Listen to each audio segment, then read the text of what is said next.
अस्सलाम वालेकुम everyone, I hope you all are doing good. So आज की क्लास में हमने एक्सरसाइज 3.6 स्टार्ट करनी है। एक्सरसाइज 3.6 का क्वेश्चन नंबर 1 हम देखेंगे, जिसके हमारी टोटल 4 पार्ट्स हैं। बहुत ही आसान मेथड से मैं आप लोगों को ये क्वेश्चन समझाऊंगी, जिसके बाद आपको ये क्वेश्चन बहुत ही अच्छे से क्लियर भी हो जाएंगे और आपको इससे रिलेटेड कोई भी कॉन्सेप्चुअल क्वेश्चन, इन क्वेश्चन के अलावा भी अगर कोई क्वेश्चन आए तो आप लोग ईजिली कर सकते हैं। ठीक है, तो बेसिकली जब भी हमारे पास लीनियर इक्वेशंस होती हैं, दो लीनियर इक्वेशंस हैं, ठीक है, तो हम उसको दो मेथड से सॉल्व कर सकते हैं। एक मेथड जो क्वेश्चन नंबर 1 में लिखा हुआ है, जिसको हम मैट्रिक्स इन्वर्जन मेथड कहते हैं, और एक मेथड जो क्वेश्चन नंबर 2 में लिखा हुआ है यूजिंग क्रैमर रूल्स। ठीक है, तो ये दो मेथड होते हैं, दोनों में से आसान कौन सा होता है ये भी मैं आपको बताऊंगी। आज हमने क्वेश्चन नंबर 1 करना है, 4 पार्ट्स हैं। अब क्वेश्चन नंबर 1 में हमने अपने क्वेश्चंस को, जो दो लीनियर इक्वेशंस है, उनको सॉल्व करना है by the help of matrix inversion method. ठीक है, अब ये मेथड क्या होता है, इसको कैसे सॉल्व करते हैं, सोल्यूशन देख लेते हैं। क्वेश्चन नंबर 1 मैंने यहाँ पे लिख लिया है। सबसे पहले आपने करना क्या होता है, सबसे पहला स्टेप क्वेश्चन का होता है कि हमने इसको मैट्रिक्स फॉर्म में लिखना होता है। सो मैट्रिक्स फॉर्म में कैसे लिखते हैं, ये आपके पास एक सेपरेट शॉर्ट क्वेश्चन भी बन के आ सकता है, जो बहुत दफा आया हुआ भी है। ठीक है, इक्वेशंस लिखी हुई है, मैट्रिक्स फॉर्म में कैसे लिखते हैं ध्यान से देखें। पहली रो में क्या लिखा हुआ है, पहला नंबर 2 है, फिर गैप के साथ 5 है तो 2 लिखें 5, फिर नीचे सेकंड रो में पहला नंबर 4 है और दूसरा नंबर क्या है -3, ऐसे लिखते हैं। ठीक है, वेरिएबल्स कौन से यूज हो रहे हैं, एक्स और वाई, तो एक्स और वाई को आपने इस तरह लिखना होता है। ऊपर अल्फाबेट्स में पहले एक्स आता है तो पहले एक्स लिखें, फिर वाई आता है तो वाई को नीचे लिख देना है। ठीक है, यहाँ पे हमने नंबर्स और एक्स और वाई लिख लिए, अब बीच में इक्वल है तो इक्वल लगाएं, और यहाँ पे ये जो दो नंबर्स लिखे हुए हैं इसको भी ऐसे आपने मैट्रिक्स की फॉर्म में लिख लेना है। ठीक हो गया, तो इसको हमने यहाँ से इक्वेशंस को मैट्रिक्स फॉर्म में कन्वर्ट कर दिया। हमेशा हर क्वेश्चन में पहला स्टेप ये होगा कि आपने क्वेश्चन को मैट्रिक्स फॉर्म में कन्वर्ट करना है। ठीक है, अब ये जो बड़ी मैट्रिक्स होती है ना, जो देखने से हमें पता चल गया लेफ्ट साइड पे, इसको हमने ए का नाम दे देना। हमेशा याद रख लें, बस क्वेश्चन करने का मेथड है, इसको ए कह दें। ये अल्फाबेट्स है ना एक्स और वाई, इसको कैपिटल एक्स कह देते हैं, और यहाँ पे हमने इसको बी कह देना है। ठीक है, हमेशा पहली मैट्रिक्स को ए, जहां एक्स वाई लिखा हुआ है उसको कैपिटल एक्स, और जो दूसरी मैट्रिक्स है उसको बी का नाम दे देना है। अब क्या करना है, मैट्रिक्स इन्वर्जन मेथड अब हमारे पास यहाँ से स्टार्ट हो रहा है। इन्वर्जन का मतलब होता है इन्वर्स मेथड। वो कैसे बनता है, एक्स को अगर हम इधर ही रहने देंगे, ए इसके साथ लिखा हुआ है ना, मतलब मल्टीप्लाई हो रहा है, दूसरी साइड पे आके क्या हो जाता है, डिवाइड, यानी कि ऐसे होगा, बी के नीचे आके ए डिवाइड हो जाता है। तो बजाय इसको ऐसे लिखें, इसको ऐसे भी तो लिख सकते हैं ना, जो चीज़ डिवाइड हो जाती है 1/a है ना, तो 1/a को हम ए इनवर्स भी तो लिखते हैं ना, कि ये ऊपर आके ए इनवर्स बन गया। तो ऐसे कर लिए, ये इधर मल्टीप्लाई हो रहा था, इधर आके डिवाइड हुआ, यानी कि ए इनवर्स बन गया और भी अपनी जगह पे एज इट इज रहा है। तो ये जो हमारे पास फॉर्मूला होता है ना, ये हमारे पास मैट्रिक्स इन्वर्जन मेथड का फॉर्मूला होता है। अब इसके लिए हमें देखें क्या चीज़ करनी है, हमने इन क्वेश्चंस में से एक्स और वाई की वैल्यू निकालनी होती है। मींस कैपिटल एक्स किसके इक्वल है, एक्स और वाई की। ये एक्स कैपिटल एक्स की जगह एक्स वाई लिखते हैं। ए इनवर्स का फॉर्मूला हमें पता है, 3.5 में भी हमने इनवर्स फाइंड आउट करना सीखा था। जो इनवर्स का आंसर आएगा उसको सिंपल बी मैट्रिक्स से मल्टीप्लाई करेंगे तो हमारे पास ये जो मेथड है ये कंप्लीट हो जाता है। ठीक हो गया, स्टार्ट करते हैं। सबसे पहले क्या करना है, ए इनवर्स की वैल्यू निकालिए। हमें पता है कि ए इनवर्स किसके इक्वल होता है, ए इनवर्स इक्वल होता है adjoint of A divided by determinant of A, ऐसे ही है ना। तो ए मैट्रिक्स मेरे पास क्या गिवन है, ए मैट्रिक्स अगर हम ऊपर से देखें, ये हमारे पास ए मैट्रिक्स लिखी हुई है। एडजॉइंट इसका क्या बनेगा, इन दोनों की जगह चेंज, -3 ऊपर और 2 नीचे, इन दोनों के साइन चेंज, दोनों के साथ प्लस है तो दोनों के साथ माइनस आ गया, इसको एडजॉइंट कहते हैं। इसी तरह डिटर्मिनेंट क्या करते हैं, इस मैट्रिक्स का जो क्वेश्चन होता है उसका डिटर्मिनेंट निकालना है। दोनों साइड्स पे से बार्स लगा दिए, इन दोनों को आपस में मल्टीप्लाई करें, 2 को -3 से करेंगे तो क्या हो जाएगा, -6, बीच में -5 4 से क्या होता है 20, सॉल्व करें -26। एडजॉइंट का जो इनवर्स का फॉर्मूला होता है उसमें वैल्यू पुट करें, ऊपर एडजॉइंट की वैल्यू और डिटर्मिनेंट के नीचे डिवाइड हो रही है ना, डिवाइड नीचे भी लिख सकते हैं। मीन्स कि आप ये लिख के इसके नीचे -26 लिख दें, या फिर उस -1/26 को साइड पे लिख लें। मीन्स के डिटर्मिनेंट वाली वैल्यू यहाँ पे देखिए डिवाइड में है ना, तो इसको हम ऐसे साइड पे भी लिख सकते हैं कि एडजॉइंट ऑफ ए डॉट करके कि ये ऐसे लिखा हुआ है, ऐसे लिखें या ऐसे लिखें एक ही बात है। तो हमेशा डिटर्मिनेंट वाली वैल्यू को साइड पे करके लिख दें। ए इनवर्स पता चल गया। अब आपने सिंपल क्या करना है, ऊपर जो हमने फॉर्मूला देखा था ना, x is equal to A inverse B, X की जगह एक्स की ये वाली वैल्यू लिखेंगे, ए इनवर्स की जगह ए इनवर्स की भी जो वैल्यू निकाली है वो लिखेंगे, और बी की जगह बी की ये वाली वैल्यू सिंपल हमने लिख देनी है। सो यहाँ पे मैंने अगेन फॉर्मूला लिख लिया है ताकि आप इसमें पुट कर सकें। एक्स की जगह एक्स की value small X Y, A inverse की जगह अभी ये जो ए इनवर्स की वैल्यू निकाली है वो लिख लिया, और बी की जगह बी की वैल्यू जो क्वेश्चन में से हमें पता थी वो लिख ली है। ठीक है, अब क्या करना है, हमेशा क्वेश्चंस करने का ना एक ही जैसा मेथड है। ये वाला जो नंबर है ना बाहर वाला, इसको बाहर ही रखें, मैट्रिसेस को आपस में सॉल्व करें। कैसे, ये एक रो है ना, -3 को मल्टीप्लाई करना होता है 19 से, बीच में प्लस -5 को मल्टीप्लाई करेंगे उससे नीचे वाले नंबर -1 से। एक रो कर लिए, अब सेकेंड रो में आ जाए। इसी तरह -4 को मल्टीप्लाई करेंगे 19 से, +2 को मल्टीप्लाई करेंगे -1 से। अब इसको सॉल्व कर लेते हैं। सॉल्व कैसे करेंगे? 3 को -19 से करेंगे -57, ये माइनस माइनस प्लस हो गया तो 5 1 ज़ा 5। इसी तरह 19 4 ज़ा 76 होता है, 2 को -1 से करेंगे -2। फर्दर आगे सॉल्व करें, -57 + 5 क्या होता है? -52, और -76 और -2 क्या होगा? माइनस माइनस प्लस हो जाएगा, और ये क्या बन जाएगा हमारे पास? -78। यहाँ तक करने के बाद हमने क्या करना है, ये -1/26 है ना, डिवाइड है ना 1/26। इसका मतलब है पहले नंबर -52 को भी आपने 26 के साथ -26 के साथ डिवाइड करना है, और दूसरे नंबर -78 को भी आपने -26 के साथ डिवाइड करना है। तो जब हम इन दोनों नंबर्स को डिवाइड करेंगे, अगर तो कटिंग हो सकती है तो कर दें, अगर नहीं हो सकती तो एज इट इज रहता है। जैसे मुझे पता है कि 26 1 ज़ा 26, 26 2 ज़ा क्या होता है? 52। इसी तरह 26 1 ज़ा 26 और 26 3 ज़ा क्या होता है? 78। ऊपर नीचे माइनस माइनस कट हो गया दोनों में, तो ऊपर 2 रह गया, नीचे 3। यहाँ साइड पे x और y एज इट इज चलता हुआ है। इसका मतलब होता है कि मैट्रिक्स इन्वर्जन मेथड से हमें x और y की वैल्यू पता चली है। वो क्या होती है? x के सामने वाला नंबर x की वैल्यू होती है और y के सामने वाला नंबर y की वैल्यू होती है। तो इस क्वेश्चन में x की वैल्यू है 2 और y की वैल्यू क्या है? 3। तो इस तरीके से हमारा जो इन्वर्जन मेथड है वो कंप्लीट हो जाता है। ठीक है, पहले सिंपल फॉर्मूला याद करना, वो क्या होता है? x = a 1b। सबसे पहले आपने a 1 की वैल्यू निकालनी है, जो फॉर्मूला होता है एडजॉइंट डिवाइडेड बाय डिटर्मिनेंट के। उसके बाद ये वैल्यू आपने इधर रखनी है, b की जगह b की वैल्यू, दोनों मैट्रिसेस को आपस में मल्टीप्लाई करना है और आंसर आ जाएगा। बस इतना सा सिंपल काम होता है। क्लियर है? नेक्स्ट इसी का पार्ट 2 देखते हैं। पार्ट 2 मैंने यहाँ पे लिख लिया है। पार्ट 2 में सबसे पहला स्टेप क्या होता है? मैट्रिक्स फॉर्म में लिखना होता है।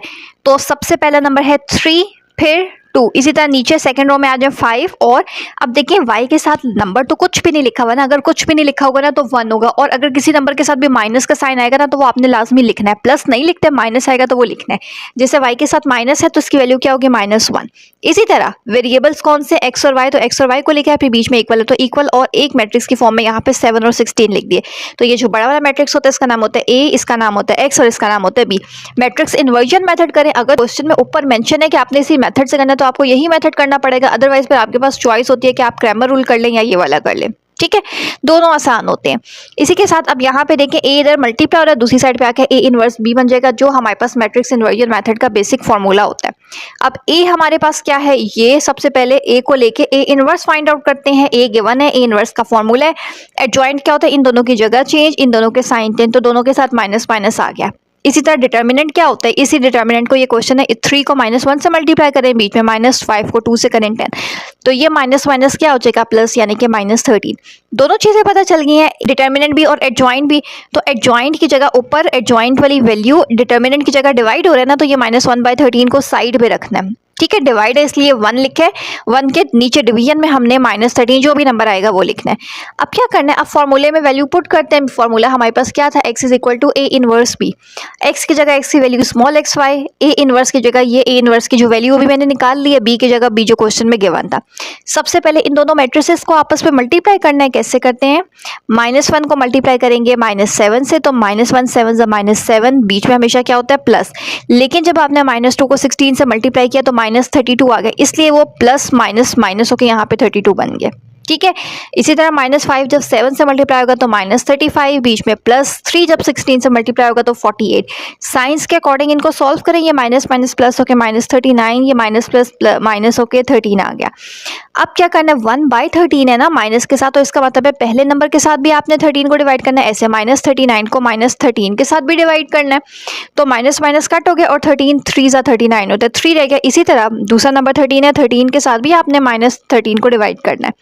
1/13 है ना, 1 का मतलब नीचे, ऐसे देखें, अगर ये समझ नहीं आ रहा ना, 13 को आपने क्या, ये नंबर ऊपर वाले दोनों नंबर से मल्टीप्लाई होता है, 13 मल्टीप्लाई होता है 1/13 से, तो 1 से तो मल्टीप्लाई होकर वही चीज़ आ जाती है ना, इसलिए सिंपल जो नीचे नंबर डिवीजन में लिखा है उसको सिंपल उस नंबर से डिवाइड करें। 13 कट होकर माइनस का साइन रह गया, तो x की वैल्यू क्या आ रही है? 3, और y की वैल्यू क्या आ रही है? उसके सामने वाला नंबर यानी कि -1।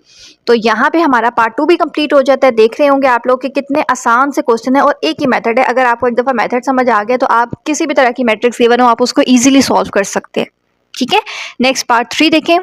पार्ट 3 यहाँ पे लिख लिया है मैंने। सबसे पहले इसको मैट्रिक्स फॉर्म में लिखते हैं। अगेन देखिए, x के साथ कुछ भी नहीं लिखा हुआ ना, लेकिन x तो लिखा हुआ है ना, तो इसकी वैल्यू क्या होगी? 1। अगर x भी ना लिखा होता ना तो फिर उसकी जगह हम 0 लिख लेते हैं, लेकिन x लिखा हुआ है, इसका मतलब है कि इसके साथ कोएफिशिएंट होगा 1। y के साथ क्या होगा -2, यहाँ पे x के साथ क्या है नीचे 2 और y के साथ क्या है 7। वेरिएबल्स कौन से x और y, तो x और y लिख लिया, बीच में इक्वल और यहाँ पे 9 और -4 मैट्रिसेस की फॉर्म में लिख लिया कि a होती है, ये x होती है और ये b होती है। फॉर्मूला क्या होता है इन्वर्जन मेथड का, x इधर ही रहेगा, a इधर मल्टीप्लाई हो रहा है, इधर आके डिवाइड होगा, यानी कि a इनवर्स बन जाएगा और b एज इट इज। अब सबसे पहले इस मैट्रिक्स का हमने ए इनवर्स फाइंड करना है। फॉर्मूला मैंने लिख लिया है, ए इनवर्स हमने फाइंड आउट करना होता है जो एडजॉइंट और डिटर्मिनेंट के इक्वल है। एडजॉइंट क्या बनेगा, यहाँ पे देखिए मैंने डायरेक्ट आंसर लिख लिया, ऊपर से मैं आपके सामने करती हूँ, ये देखिए दोनों की जगह चेंज करनी है, इन दोनों के साइन चेंज, तो ऊपर माइनस था अब हट गए, नीचे प्लस था अब माइनस आ गए, ठीक हो गया। डिटर्मिनेंट कैसे निकालते हैं, दोनों को मल्टीप्लाई करना है, 7 1 ज़ा 7, बीच में माइनस होते हैं, ये -2 से मल्टीप्लाई होकर क्या हो जाएगा 2 2 ज़ा 4 -4, बीच में होता है माइनस, ये -4 है तो ये माइनस माइनस ऐसे +1 है जो कि इक्वल हो जाएगा 11 के। फॉर्मूले में वैल्यूज पुट करें, फॉर्मूला क्या होता है हमारे पास, ए इनवर्स किसके इक्वल होता है, और डिटर्मिनेंट की वैल्यू को साइड पे करके लिख देते हैं, 1/, करके लिख देते हैं, ठीक हो गया। अब हमने क्या करना है, अब मैंने अपना फॉर्मूला लिखा है, x की जगह x की वैल्यू, a इनवर्स की जगह a इनवर्स की वैल्यू, b की जगह b की वैल्यू, इन दोनों को मल्टीप्लाई करें, 7 9 ज़ा 63, बीच में प्लस होता है, लेकिन 2 को जब -4 से मल्टीप्लाई किया तो वो प्लस माइनस -8 बन गया, ठीक हो गया। 2 को -2 को 9 से किया तो -18, बीच में -4 1 ज़ा 4, 63 में से 8 निकाल देंगे तो 55 आ जाएगा। इसी तरह -18 और -4 क्या बन जाएगा -22, 1/11 है, इसका मतलब है कि पहला नंबर 55 भी 11 से डिवाइड हो रहा है जो कि 11 5 सा होता है, और दूसरा नंबर -22 भी 11 से डिवाइड हो रहा है जो कि इक्वल होता है 2 के। यहाँ पे माइनस भी था इसलिए -2 हो गया, तो ऊपर वाली वैल्यू होती है x की वैल्यू 5 आ रही है और y की वैल्यू क्या आ रही है -2। कंप्लीट हो गया पार्ट 3 भी। लास्ट पार्ट 4 देख लेते हैं हम। पार्ट 4 मैंने यहाँ पे लिख लिया है। सबसे पहले इसको मैट्रिक्स फॉर्म में लिखती हूँ। यहाँ पे 3 है, यहाँ पे 2 है, फिर 1 है और यहाँ पे -2 है। x और y, और इस साइड पे 2 और -2 है, ये a है, ये x है और ये b है। यहाँ तक भी क्वेश्चन आता है समटाइम्स के इक्वेशन गिवन है, आपने मैट्रिक्स फॉर्म में लिखनी है, तो ये भी आपके पास एक फ्री के मार्क्स होते हैं अगर आपको इस फॉर्म में लिखना आ जाए, ठीक है। इसके बाद देखिए क्या करना है, फॉर्मूला लिख लिया है, ये इधर आके ए इनवर्स बन जाएगा। ए की वैल्यू निकालते हैं। ए का फॉर्मूला हमारे पास क्या होता है, ए इनवर्स इक्वल होता है एडजॉइंट डिवाइडेड बाय डिटर्मिनेंट के। ऊपर से देखिए ए मैट्रिक्स मैंने दोबारा नहीं लिखी हुई है, ए लिखा है, इसी का एडजॉइंट क्या होगा, ये ऊपर और ये नंबर नीचे, इन दोनों के साइंस चेंज होकर दोनों के साथ माइनस आ गया। डिटर्मिनेंट निकालना है तो ए पे डिटर्मिनेंट लगा के कैसे निकालते हैं, क्रॉस मल्टीप्लाई, 3 -2 से मल्टीप्लाई होकर -6, बीच में -2 1 से मल्टीप्लाई होकर 2, तो माइनस माइनस प्लस होकर -8 आ जाता है, ठीक हो गया। अब क्या करना है, फॉर्मूले में वैल्यू पुट की है, ए इनवर्स इक्वल होता है एडजॉइंट डिवाइडेड बाय डिटर्मिनेंट के। एडजॉइंट लिखा है, डिटर्मिनेंट डिवाइड हो रहा है, यानी कि -1/8 बन जाएगा। अब हमने क्या करना है, अब यहाँ तक करने के बाद आपने अपना ओरिजिनल फार्मूला लिखना होता है। एक्स की जगह एक्स की वैल्यू, ए इनवर्स की जगह ये ए इनवर्स की वैल्यू लिख दी है, बी की जगह ऊपर क्वेश्चन में जो बी की वैल्यू, यहाँ से देखें ये जो बी की वैल्यू थी ना, ये वाली लिखनी होती है।